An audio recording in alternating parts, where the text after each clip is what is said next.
नमस्कार दोस्तों, स्वागत है आपका रिंकेश फ्रेंड चैनल में। दोस्तों आज हम लोग देखने वाले हैं अल्सरेटिव कोलाइटिस के बारे में।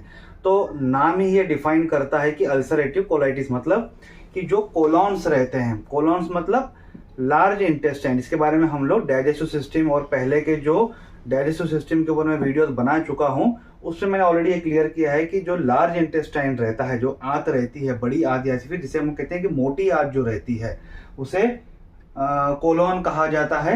और कोलोन में होने वाले अल्सर या फिर उसमें इन्फ्लामेशन होने के कारण जो कंडीशन होती है उसे कहा जाता है अल्सरेटिव कोलाइटिस। तो बहुत ही सिंपल टॉपिक है, लेकिन थोड़ा सा इसका डिस्क्रिप्शन जो है वो ज़्यादा बड़ा है। उसके जो पॉइंट्स हैं वो थोड़े से ज़्यादा हैं जो डिस्कशन हमें आज करने वाले हैं। तो इसको वीडियो को दो पार्ट में से डिवाइड किया गया है, जो कि इसी वीडियो में आपको कंटिन्यू देखने को मिलेगा। तो पहले हम लोग कॉजेस और सिम्टम्स देख लेंगे, उसके बाद हम लोग इसके बाद जो होने वाले कॉम्प्लिकेशन, डायग्नोसिस, ट्रीटमेंट और इसका फिर प्रिवेंशन जो है वो हम लोग बाद में देखेंगे, जो कि इसी वीडियो में आप कंटिन्यू देख सकते हैं। तो अल्सरेटिव कोलाइटिस को हम शॉर्ट फॉर्म भी यूज करने के यूसी मतलब ulcerative colitis is a chronic condition that happens when you have inflammation in your colon. तो क्रॉनिक मतलब लंबे समय तक होने वाली एक तकलीफ है जो कि होती है कि इन्फ्लामेशन हो जाते हैं आपके कोलॉन्स में। कोलॉन्स मतलब ये वाले कोलॉन्स, ठीक है। तो कोलॉन्स के बारे में हमने समझा है पहले के वीडियोस में भी, इसके बारे में डिस्कशन में मैंने बताया है कि इसमें जो स्मॉल इंटेस्टाइन में जो डाइजेशन हो जाता है वो फाइनल फिर यहाँ पे आता है जो फीकल मटेरियल के लिए तैयार होता है। इसमें से जो वेस्टेज मटेरियल रहता है, मतलब जो मटेरियल जो रहता है यहाँ पे, वो उसमें से जो फाइनल वाटर रीएब्सॉर्प्शन या जो कुछ और न्यूट्रिशन अगर रीएब्सॉर्ब करना है तो वह यहाँ पे रीएब्सॉर्ब होके फिर वहां पे एक फीकल मटेरियल तैयार होता है जो कि यहाँ से रेक्टम और एनल के थ्रू बाहर निकलता है।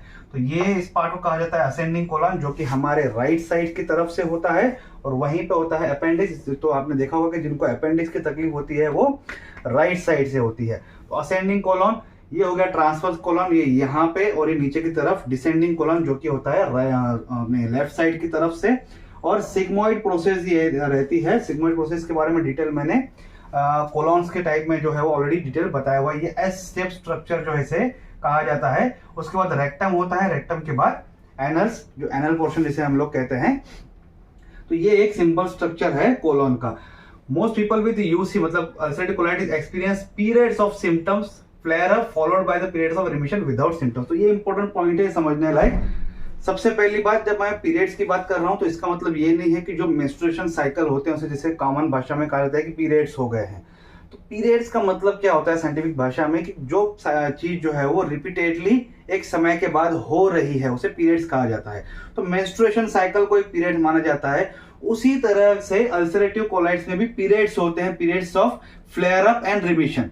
फ्लेयर अप यानी कि मतलब कि ऐसी कंडीशन जब जो इसके जो सिम्टम्स रहते हैं वो काफी ज्यादा रहते हैं, आपको काफी ज्यादा तकलीफ होती है और वो बार बार आपको तकलीफ देती है, कंटिन्यू एक समय तक तकलीफ देती है। तो ये फ्लेयर अप कंडीशन रहती है।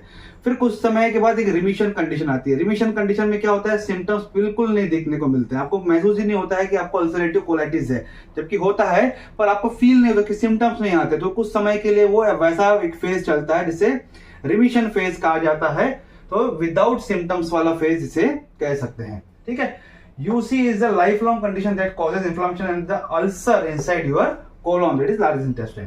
UC is one of the most common type of the IBD. IBD मतलब inflammatory bowel diseases alongside Crohn disease. Crohn disease क्या है समझेंगे आगे भी, पर सिंपल ये भी एक inflammatory bowel disease का ही एक पार्ट है। तो वैसे ही जैसे कि Crohn disease है, वैसे ही अल्सरेटिव कोलाइटिस भी इन्फ्लामेटरी बाउल डिसीज का एक कैटेगरी है, एक पार्ट है उसका। टाइप क्या है अल्सरेटिव कोलाइटिस के, classification based on where the inflammation is in your colon.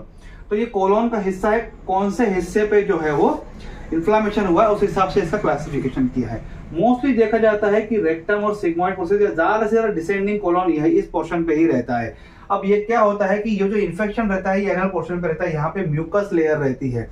तो अगर फीमेल्स में अगर आपने कभी कोई टॉपिक सुना होगा कि तो उनके वजाइना में जो रहता है वो म्यूकस पोर्शन होने की वजह से वहां पे बैक्टीरियल अटैक सबसे ज्यादा होता है। तो उन्हें कहा जाता है कि आप जब वॉशरूम इस्तेमाल करते हैं, क्योंकि जैसे कि एक बायोलॉजिकल स्टूडेंट है हम लोग तो समझ सकते हैं कि लड़के खड़े होकर पेशाब करते हैं, लड़कियां बैठ के पेशाब करती हैं। तो बैठ के पेशाब करने की वजह से क्या होता है कि जो सरफेस रहती है जहां पे यूरिनेशन होता है उस सरफेस से जो वजाइनल का पोर्शन या फिर जो एनल पोर्शन रहता है वो काफी नजदीक रहता है in females as compared to males. तो जब भी उन्हें प्रेगनेंसी होती है या फिर कॉमन टॉयलेट वो इस्तेमाल करती हैं तो उन्हें इन्फेक्शन होने के चांसेस बढ़ जाते हैं। उसी तरीके से क्या होता है कि जब अल्सरेटिव कोलाइटिस होता है तो ये किसी न किसी बैक्टीरियल वायरल इन्फेक्शन की वजह से होता है, आगे हम लोग समझेंगे। तो यहाँ से एनल से इन्फेक्शन शुरू होता है, कभी रेक्टम में जाता है, कभी सिग्मोइड में चला जाता है या फिर ज्यादातर डिसेंडिंग कोलॉन तक वो जाता है। तो जिस पोर्शन पे रहता है, कारण कोई भी हो, उसकी वजह से इन्फेक्शन होने वाला जो रहता है उसे कहा जाता है उस टाइप का ulcerative colitis. Inflammation usually starts in your rectum, which is close to your anus, that is a butthole. Inflammation can spread and affects all or a part of your colon. तो inflammation या तो पूरे हिस्से पे हो सकता है, severe condition इसे कही जाती है, या फिर किसी पार्ट पे हो जाता है, पर्टिकुलरली रेक्टम रहेगा, सिग्मोइड या डिसेंडिंग कोलन।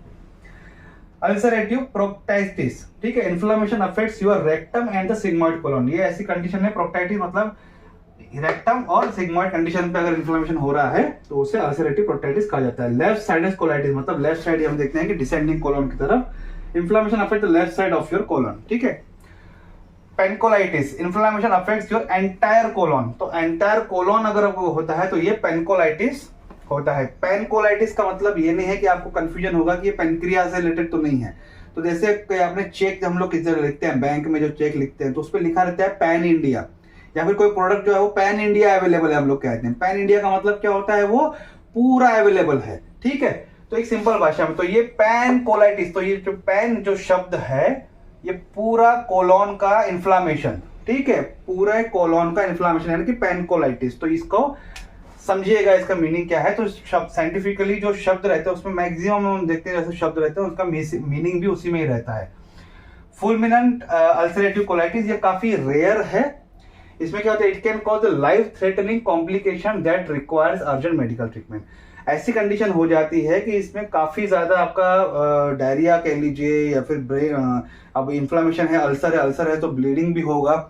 तो ब्लीडिंग इतना हो जाता है, काफी ज्यादा हो जाता है, शरीर में ताकत नहीं रहती है। तो ये ऐसी बहुत ही सीवियर कंडीशन हो जाती है, लाइफ थ्रेटनिंग कंडीशन हो जाती है, जिसमें ट्रीटमेंट की काफी ज्यादा जरूरत रहती है, हॉस्पिटलाइजेशन करना पड़ सकता है, पर ये काफी रेयर है।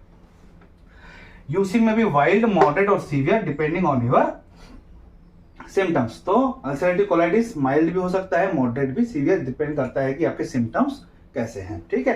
कॉजेस क्या है, cause of UC is complex and involves many risk factor. तो एग्जैक्टली हम लोग एक फाइनल इस पे नहीं आ सकते हैं कि इस कारण की वजह से ही होता है। अब इन्फ्लामेशन है, अब ये कोलाइटिस है, ये खान पान की वजह से भी हो सकता है, उम्र की वजह से भी होता है, लाइफस्टाइल की वजह से भी हो सकता है, आपकी हाइजीन कंडीशन कैसी है उसकी वजह से भी होता है। काफी फैक्टर्स जो हैं वो रिस्पॉन्सिबल रहते हैं, जेनेटिक फैक्टर्स रिस्पॉन्सिबल रहते हैं, गट में जो माइक्रो ऑर्गेनिजम्स रहते हैं उसकी वजह से भी रिस्पॉन्सिबल रहते हैं। लेकिन बहुत से लोगों का ये मानना है कि ये इम्यून सिस्टम के ओवर एक्टिव होने की वजह से भी होता है। Most agree that it is related to an overactive immune response. तो इम्यून सिस्टम मिसगाइड जब होता है, ये टॉपिक मैं पहले भी क्लियर कर चुका हूं, शॉर्ट्स भी बना चुका हूं, लॉन्ग भी। तो इम्यून सिस्टम जब मिसगाइडेड होता है ड्यू टू एनी रीजंस, तो वो कंफ्यूज हो जाता है कि ये हेल्दी सेल्स हैं या अनहेल्दी सेल्स हैं, और इस कंफ्यूजन में वो हेल्दी सेल्स को अफेक्ट करना शुरू कर देता है, जिसकी वजह से उस पर्टिकुलर पोर्शन पे इन्फ्लामेशन हो जाता है। इन्फ्लामेशन भी एक उसी का ही डिफेंस पार्ट हो जाता है। तो इसका मैंने डिटेल पहले के वीडियो में काफी अच्छे से समझा है, वो आप देख सकते हैं, शॉर्ट्स भी आप देख सकते हैं। तो इम्यून रिस्पॉन्स अगर डिस्टर्ब होता है तो मेनली वो कहा जाता है कि ये बहुत ज्यादा बड़ा रीजन है अल्सरेटिव कोलाइटिस होने का। रिस्क फैक्टर क्या क्या है, एक तो age, most people diagnose between 15 to 30 years of old और when they are older than 60। तो या तो 15 से 30 साल की उम्र में, 30 साल की एज में देखने को मिल जाता है, या फिर 60 साल की उम्र में देखने को मिलता है। तो ये एज में जो फैक्टर है वो दिखाया गया है इसमें। Race and ethnicity, white skin people have more risk factor, जिनकी स्किन का सफेद रहती है, जो कि व्हाइट स्किन पीपल रहते हैं, या फिर ग्रे और डार्क वाले जो रहते हैं उसके कंपैरिजन में व्हाइट स्किन जो पीपल रहते हैं उनमें इसका रिस्क फैक्टर ज्यादा देखने को मिल गया है। जेनेटिक्स क्या होता है, you are most like to develop UC if you are first degree relatives, मतलब पेरेंट्स, सिबलिंग्स या child has it. Up to 20% of people with UC have a family member with UC और Crohn disease. तो जिसको UC है, ulcerative colitis है, तो उसमें यह पाया गया है कि 20% उनके घर के फैमिली मेंबर्स में भी या तो अल्सरेटिव कोलाइटिस कभी ना कभी हुआ है या तो फिर है, या फिर क्रॉन्स डिसीज है। क्रॉन्स डिसीज भी एक इन्फ्लेमेटरी बॉडी डिसीज का ही एक पार्ट है। तो या फिर ऐसे जो उनके हम देखते हैं कि जो फर्स्ट डिग्री रिलेटिव है, जैसे कि पेरेंट्स हो गए, सिबलिंग्स हो गए, भाई बहन हो गए, उनमें ऐसी कंडीशन देखने को मिलती है जिसकी वजह से आप में भी ये कंडीशन आ जाती है। गट माइक्रोबियोम्स, ठीक है, your gut microbiomes consist of the bacteria, virus and fungi in your digestive system. Think of it as your gut's ecosystem. तो जैसे हमने इंटेस्टाइन के टॉपिक में हमने बात किया था सॉरी, कि कई ऐसे बैक्टीरियाज रहते हैं जो कि डाइजेशन के लिए रिस्पॉन्सिबल रहते हैं, वायरसेस और हम कहते हैं कि जो फंगाइज रहते हैं वो डाइजेशन सिस्टम के लिए काफी ज्यादा हेल्पफुल रहते हैं। तो ये एक इकोसिस्टम है हमारे डाइजेस्टिव सिस्टम का। लेकिन people with the ulcerative colitis have the difference in their microbiomes when compare to people without. तो जिनमें अल्सरेटिव कोलाइटिस है उन पेशेंट्स के अंदर अगर देखा जाए तो बैक्टीरिया, वायरस और फंगाई का जो एक माहौल है, जो माइक्रोबियोम, जो एक एनवायरनमेंट है, इकोसिस्टम है, वो एक अलग पाया गया है उन लोगों से जिनमें नहीं रहता है अल्सरेटिव कोलाइटिस। मतलब एक नॉर्मल व्यक्ति जिसमें अल्सरेटिव कोलाइटिस नहीं है उसका और अल्सरेटिव कोलाइटिस पेशेंट का अगर ये एनवायरनमेंट, इकोसिस्टम अगर देखा जाए, डाइजेस्टिव इकोसिस्टम अगर देखा जाए तो उसमें काफी ज्यादा डिफरेंस मिलता है। इसकी वजह से भी ये एक रिस्क फैक्टर बनता है।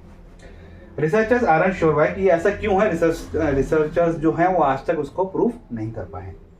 Other factor like stress and your diet don't increase your risk of developing UC, but they can trigger a symptoms flare up. One of the best thing you can do if you are diagnosed with the UC is to note your triggers so you can avoid them. कई लोग ये मानते हैं कि stress या फिर जो खान पान है उसकी वजह से भी ये बढ़ता है, तो उसकी वजह से नहीं बढ़ता है, उसकी वजह से जो सिम्टम्स हैं वो ट्रिगर हो जाते हैं, मतलब वो कंडीशन जो है वो और ट्रिगर होती है, आगे बढ़ती है। तो बेस्ट सॉल्यूशन जो है अल्सरेटिव कोलाइटिस का वो ये है कि अगर आपको अल्सरेटिव कोलाइटिस डायग्नोस होता है तो आपको ये देखना है कि ऐसी कौन सी चीज है, ऐसी कौन सी मेरी लाइफस्टाइल है, ऐसा मेरा कौन सा खान पान है जिसकी वजह से अल्सरेटिव कोलाइटिस ट्रिगर होता है, मतलब वो तकलीफ बढ़ जाती है। ठीक है, ये खा रहा हूं तो तकलीफ बढ़ रही है, टेंशन में हूं तकलीफ बढ़ रही है, हाइजीन की वजह से जो है ये तकलीफ बढ़ रही है। तो ये चीजें अगर मैं अवॉइड करूंगा तो मुझे अल्सरेटिव कोलाइटिस जो ट्रिगर हो रहा है जिसकी वजह से सिम्टम्स बढ़ते जा रहे हैं वो कम हो जाएंगे। सिम्टम्स क्या क्या है? Ulcerative colitis symptoms often gets worse over time. In the beginning you may notice signs of mild UC includes. तो माइल्ड, मॉडरेट, सीवियर जो हमने देखा, तो इनिशियली माइल्ड आपको दिखेगा, कुछ सिम्टम्स उसके दिखेंगे जैसे कि डायरिया हो जाएगा, मे और may not be bloody. Diarrhoea में अगर आप या तो ब्लड दिखेगा या तो नहीं दिखेगा। इंक्रीज्ड बोवल मूवमेंट और episode of diarrhoea, bowel movement बढ़ जाएगी, एपिसोड्स बढ़ जाएंगे, दिन में आप 4-5 बार 6 बार जाना शुरू कर देंगे।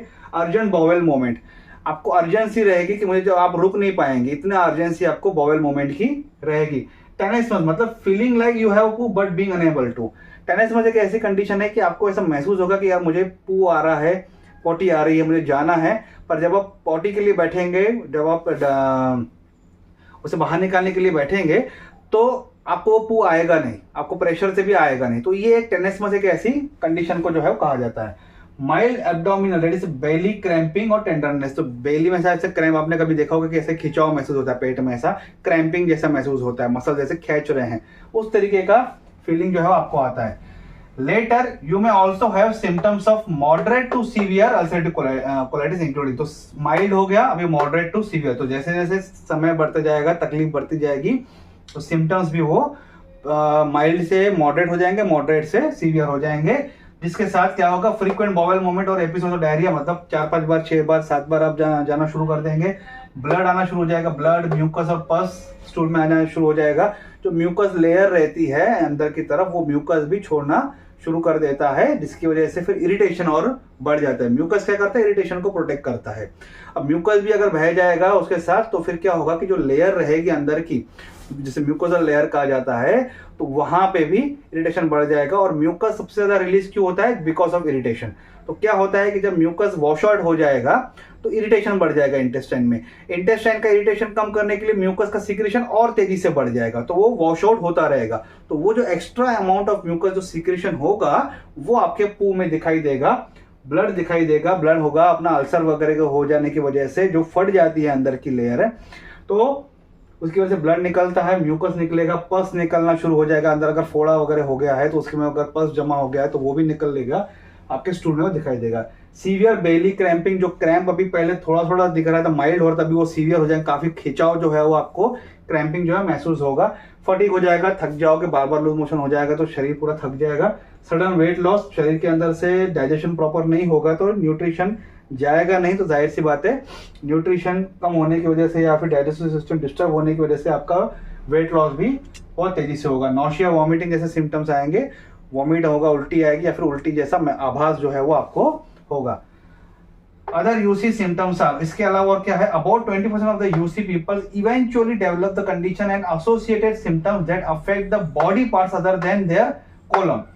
25% ऐसे यूसी के पेशेंट्स हैं जो कि धीरे धीरे ऐसी कंडीशन डेवलप कर लेते हैं जिसकी वजह से बॉडी के दूसरे पार्ट्स जो भी हैं वो भी अफेक्ट होना शुरू हो जाते हैं। The inflammation can spread to your bones, joints, eye, skin and liver. Symptoms include joint pain, swelling, red burning or itching eye, painful bumps, rashes or the ulcer on your skin. तो जैसे मैंने बताया कि ये inflammation धीरे धीरे और बढ़ता जाता है, शरीर के अंदर है तो जाहिर सी बात है वो इन्फेक्शन इन्फ्लामेशन धीरे धीरे फैलता है। तो नियर बाय तो बोन्स में हो जाएगा, जॉइंट्स में हो जाएगा, आंखों में, स्किन और लीवर में होगा। तो अगर बोन्स में होता है जॉइंट पेन, स्वेलिंग होगी, रेड बर्निंग और इचिंग होगी आपकी आंखों में, पेनफुल बम्प्स हो जाएंगे, जो फोड़े हो जाते हैं स्किन के ऊपर, हम देखते हैं कि रैशेस होगी, खारिश होगी, ज्यादातर अल्सर हो जाएगा आपको स्किन के ऊपर। तो इस तरीके के कंडीशन जो है वो आपको होना शुरू हो जाएगी। अगर हम देखते हैं कि जो सिम्टम्स जो है वो mild to severe, severe to जैसे तो और भी वर्स होना शुरू हो जाते हैं उसकी वजह से। अब देख लेते हैं कि इसके कॉम्प्लिकेशंस क्या क्या हैं। तो कॉम्प्लिकेशन मतलब क्या कि अल्सरेटिव कोलाइटिस के कारण अदर जो दूसरी हेल्थ कंडीशंस आती हैं, हेल्थ एबनॉर्मलिटीज आती हैं, तो अल्सरेटिव कोलाइटिस के साथ साथ उस कंडीशंस को भी हमें मैनेज करना पड़ता है जिसके कारण जो ये तकलीफ जो है ये होती है और वो वर्स हो जाती है, तकलीफ जो है वो बढ़ जाती है। तो दोनों तीनों चीजों को मैनेज करना ये काफी कॉम्प्लिकेटेड हो जाता है, इसीलिए इसको कहा जाता है कि कॉम्प्लिकेशंस और क्या क्या होती हैं। सबसे पहले हम देखते हैं कि एक एनीमिया हो जाता है। तो मैंने जैसे कहा कि अल्सरेटिव कोलाइटिस है, अल्सर होगा तो ब्लीडिंग होगा, ब्लीडिंग बार बार होने की वजह से एनीमिया होने के चांसेस रहते हैं। कोलोन का कैंसर होगा, एक प्रकार का सेल जो है वो बार बार अगर डैमेज होता जा रहा है, एक सेल जो है उसको बार बार चोट लग रही है, बार बार वो म्यूकस जो है वो खराब होता जा रहा है, तो जाहिर सी बात है वहां की सेल जो है वो डैमेज होना शुरू हो जाएगी और वहां की सेल्स जो है वो धीरे धीरे कैंसरस सेल में कन्वर्ट हो जाती हैं और फिर वो कोलोन का कैंसर में कन्वर्ट हो जाती हैं। ये प्रोवोक करता है कैंसर सेल्स के लिए। ऑस्टियोपोरोसिस, अभी हमने देखा कि कंडीशन सीवियरिटी पे जब आ जाती हैं तो वो काफी ज्यादा वो बढ़ जाती हैं कि अदर हेल्थ कॉम्प्लिकेशंस बढ़ जाते हैं, जैसे कि हड्डियों में सूजन हो जाना, जॉइंट्स में सूजन हो जाना, उस कारण की वजह से ऑस्टियोपोरोसिस भी होता है। प्राइमरी स्क्लेरोसिस कोलांगाइटिस, तो लिवर स्क्लेरोसिस हमने सुना है, तो ये स्क्लेरोसिस जो है ये एक कंडीशन है जो कि लिवर की स्कैरिंग होने के लिए, सूजन हो जाने के लिए उसमें काफी ज्यादा रिस्पॉन्सिबल रहती है। Growth and development issues in the children, अब बच्चों में अगर बार बार ये डायरिया होता रहेगा, बार बार एनीमिया होता रहेगा, तो डायरिया होने की वजह से, कोलोन का प्रॉब्लम होने की वजह से जो इंपॉर्टेंट न्यूट्रिएंट्स रहते हैं, एक पानी का जो रिक्वायरमेंट रहता है बॉडी के अंदर एक डेवलपमेंट के लिए जो चाहिए रहता है, जो कि कोलोन का सबसे बड़ा रोल रहता है, जो हम पहले के वीडियोस में देख चुके हैं, तो वो न्यूट्रिशंस अगर नहीं जाएंगे शरीर के अंदर तो जाहिर सी बात है बच्चे का जो ग्रोथ और डेवलपमेंट है वो काफी हद तक कम हो जाता है। डिहाइड्रेशन होगा, जाहिर सी बात है कि बार बार अगर डायरिया हो रहा है तो शरीर का पानी निकलता जा रहा है और वो डिहाइड्रेशन के लिए रिस्पॉन्सिबल बनता है। परफोरेशंस, ऐसा कंडीशन हो जाती है बार बार इरिटेशन की वजह से, तो जो इंटेस्टाइन रहती है, जो लार्ज कोलोन जो रहता है उसमें थोड़ा से छेद होना शुरू हो जाते हैं, परफोरेशन जो है वो होना शुरू हो जाते हैं। सीवियर ब्लीडिंग, ये कंडीशन है कि अगर बार बार अगर म्यूकस बहते जा रहा है, म्यूकस जो है प्रोटेक्शन नहीं दे पा रहा है, तो इरिटेशन बढ़ जाती है, इरिटेशन बढ़ने की वजह से ब्लीडिंग बढ़ जाती है, उसकी वजह से सीवियर ब्लीडिंग होने के चांसेस रहते हैं। टॉक्सिक मेगालोकोकन, अब क्या होता है कि ये एक ऐसी कंडीशन है कि जो कोलोन रहते हैं, कोलोन का साइज बढ़ जाता है। क्यों? क्योंकि उनका मूवमेंट जो है वो स्लो हो जाता है, बंद हो जाता है ऑलमोस्ट। तो जो मटेरियल, फीकल मटेरियल बाहर निकलना चाहिए वो निकल नहीं पाता है, वो वहां पे स्टक हो जाता है, जमा होना शुरू हो जाता है। 1 हफ्ते 2 हफ्ते में वो इतना जमा हो जाता है कि वो जो कोलोन है उसकी साइज मोटी हो जाती है और वो फीकल मटेरियल वहां पे जमा हो जाता है और फिर वो टॉक्सिक मटेरियल जो है, वो टॉक्सिन्स जो है, जो उसका जहर हम लोग कह सकते हैं, वो ब्लड स्ट्रीम में फैलाना जो है वो शुरू कर देता है, जिसकी वजह से टॉक्सिक मेगा कोलन जो है वो होना शुरू होता है। इस कंडीशन को टॉक्सिक मेगा कोलन जो है वो कहा जाता है। ब्लड क्लॉट हो जाते हैं, ऐसी कंडीशंस हो जाती हैं कि ये न्यूट्रिशन या फिर बार बार कोलन का प्रॉब्लम होने की वजह से वो ऐसी कंडीशन कर देता है कि जो हमारे आर्टरीज, वेन्स, कैपिलरीज जो रहती हैं उनमें क्लॉट होने के लिए ये रिस्पॉन्सिबल बन जाता है। तो ये काफी रेयर है, पर ये कंडीशंस हैं जो कॉम्प्लिकेशन जो इसकी वजह से होते हैं। डायग्नोसिस किस तरीके से किया जाएगा? एक तो ब्लड टेस्ट किया जाएगा। ब्लड टेस्ट में मेनली देखा जाएगा कि भाई एनीमिया के बारे में देखा जाता है कि काफी ज्यादा अगर ब्लीडिंग हो रही है तो उनका हीमोग्लोबिन जो है वो कम होता जा रहा है अगर बार बार रेगुलर बेसिस पे, तो मतलब एनीमिया उनमें है। तो ये एक डिटेक्ट करने में हेल्प करता है कि भाई इनको जो डायरिया हो रहा है उसमें ब्लीडिंग काफी मात्रा में हो रही है। स्टूल एग्जामिनेशन करते हैं। स्टूल एग्जामिनेशन हमने पहले देखा कि उसमें म्यूकस देखा जाता है, स्टूल में ब्लड देखा जाता है, पस देखा जाता है। तो उसकी अगर मात्रा काफी ज्यादा देखने को मिलती है तो ये डायग्नोसिस करने में हेल्प करता है। इमेजिंग टेस्ट करते हैं, एक प्रकार का स्पेशल एक्सरे किया जाता है जिसके लिए हम देखते हैं कि बैरियम एनीमा रहता है, एक प्रकार कलर जिसका एनीमा रहता है जो कि इसमें डाला जाता है और वो एक्सरे में देखा जाता है कलर्स के द्वारा कि इसके अंदर कितना तकलीफ है, कंडीशन जो है वो एक बैरियम एनीमा के थ्रू देखा जाता है। बैरियम एनीमा के बारे में पहले के वीडियोस में क्लियर बता चुका हूँ, डिटेल में बता चुका हूँ। सिटी स्कैन एमआरआई रहता है। सिटी स्कैन एमआरआई कंक्लूजन पे आने के लिए काफी ज्यादा हेल्पफुल रहते हैं कि उस कंडीशन पे कितना डैमेज हुआ है, कैसा डैमेज हुआ है। तो ये आजकल कॉमन चीज जो है वो हो गई। इसमें रेडिएशन से काफी ज्यादा नुकसान होता है शरीर को, बट इसमें से क्लियर इमेज जो आ जाती है जिसमें ट्रीटमेंट करने में काफी ज्यादा हेल्प मिलती है। एंडोस्कोप, एंडोस्कोप मैंने पहले बताया हुआ है कि एक पाइप रहता है जिसके द्वारा कैमरा और हम देखते हैं कि लाइट छुड़ जाती है और फिर इंस्ट्रूमेंट के द्वारा वहाँ पे ट्रीटमेंट की जाती है। तो उसमें से कुछ पोर्शन जो है वो वहाँ पे डाला जाता है, कुछ इंस्ट्रूमेंट के द्वारा वहाँ का बायोप्सी लिया जाता है। अब बायोप्सी क्या होता है, पहले के वीडियो आप रेफर कर लीजिए। तो बायोप्सी निकाल के फिर वो ट्रीटमेंट के लिए दिया जाता है कि इसका चेक करना है कि ये कंडीशन जो है कितना सीवियर हो गई है और टिश्यू कितना डैमेज हो चुका है।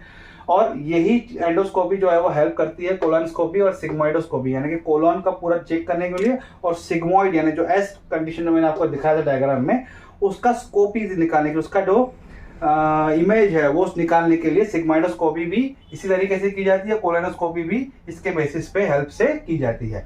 ट्रीटमेंट क्या है? 2 तरीके का ट्रीटमेंट है, एक तो मेडिकेशन के द्वारा, एक सर्जरी के द्वारा। मेडिकेशन में अलग अलग तरह के कैटेगरी ऑफ मेडिकेशन दिए जाते हैं डिपेंडिंग की डॉक्टर जब एनालिसिस करते हैं। तो जो हमने कॉजेस में देखा था कि ऑटोइम्यून डिसीज की वजह से, ऑटोइम्यून के डिस्टर्बेंस की वजह से भी अगर होता है, या फिर और जो उनका जो फूड वगैरह है कुछ एंजाइम्स जो ट्रिगर कर रहे हैं, तो उस तरीके के मेडिकेशन दिए जाते हैं। इम्यूनोसैलिसाइड्स जो हैं वो दिए जाते हैं। उसके बाद कॉर्टिकोस्टेरॉइड्स, स्टेरॉइड से काफी ज्यादा पेन जो है वो कम हो जाता है, पर लॉन्ग टर्म के लिए काफी ज्यादा हानिकारक रहते हैं। इम्यूनोसप्रेसेंट्स, इम्यून सिस्टम के कारण अगर ये कंडीशन ट्रिगर हुई है तो इम्यून सिस्टम क्या करता है, इम्यून सिस्टम को ट्रिगर होने से थोड़ा सा स्लो डाउन कर देता है, थोड़ा सा उन्हें अटैक करने से या वर्क करने से थोड़ा स्लो डाउन करता है, जिसकी वजह से अगर ये इम्यून सिस्टम के मिस गाइडेंस की वजह से अगर ये हुआ है जो हमने पहले भी समझा है, तो वो इम्यूनो सप्रेशन इस्तेमाल किए जाते हैं। सेम वे बायोलॉजिकल भी वही काम करते हैं, और जैनस काइनेस इनहिबिटर यानी कि जैक इनहिबिटर भी इसे कहा जाता है। ये कुछ एंजाइम्स को सप्रेस करते हैं जो कि इन्फ्लामेशन को ट्रिगर करते हैं। तो ये कुछ कैटेगरी ऑफ मेडिकेशन जो है वो दी जाती है। मेडिकेशन का डिटेल नाम मैं यहाँ पे नहीं लिख रहा हूँ, वो डॉक्टर डायग्नोस करके आपको सही तरीके से ट्रीटमेंट देते हैं। सर्जरी, प्रोक्टोकोलेक्टोमी की जाती है एंड इलियक पाउच। मतलब क्या कि स्मॉल इंटेस्टाइन में डाइजेशन होता है, फिर लार्ज इंटेस्टाइन में कुछ जो न्यूट्रिशन रहते हैं उसे रीअब्सॉर्प्शन में, वाटर रीअब्सॉर्प्शन में हेल्प होता है। उसके बाद फीकल मटेरियल तैयार होकर बाहर जाता है। यहाँ पे क्या होता है कि स्मॉल इंटेस्टाइन के पास डायरेक्ट वहाँ पे एक इलियक पाउच अटैच कर दिया जाता है और पूरा का पूरा लार्ज इंटेस्टाइन है वो निकाल के बाहर कर दिया जाता है, क्योंकि उससे बार बार तकलीफ होती है और उससे कैंसर होने के चांसेस अगर बढ़ते हैं तो ये जो सर्जरी करके उसे निकाल दिया जाता है और वहाँ पे एक इलियक पाउच जो है वो लगा दिया जाता है। या मतलब डायरेक्ट वो स्मॉल इंटेस्टाइन से वो इलियक पाउच के द्वारा डायरेक्ट वो एनल के साथ कनेक्ट किया जाता है और वहां पे फिर वो जो फीकल मटेरियल है वो वहां से निकलता है। ठीक है।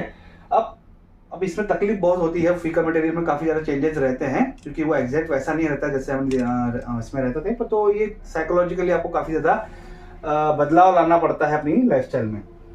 अब प्रोक्टोकोलेक्टोमी एंड इलियोस्टोमी।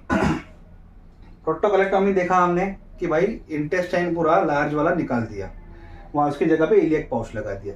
लेकिन इलियोस्टोमी में क्या होता है कि प्रोक्टोकोलेक्टोमी मतलब पूरा इंटेस्टाइन भी निकाल देते हैं और इलियोस्टोमी यानी इलियक भी नहीं लगाते हैं। वो क्या करते हैं कि एक बेली के द्वारा, यहाँ पे जो हमारा बेली है, बेली फैट जिसे हम लोग कहते हैं पेट के, वहां पे एक छेद कर दिया जाता है।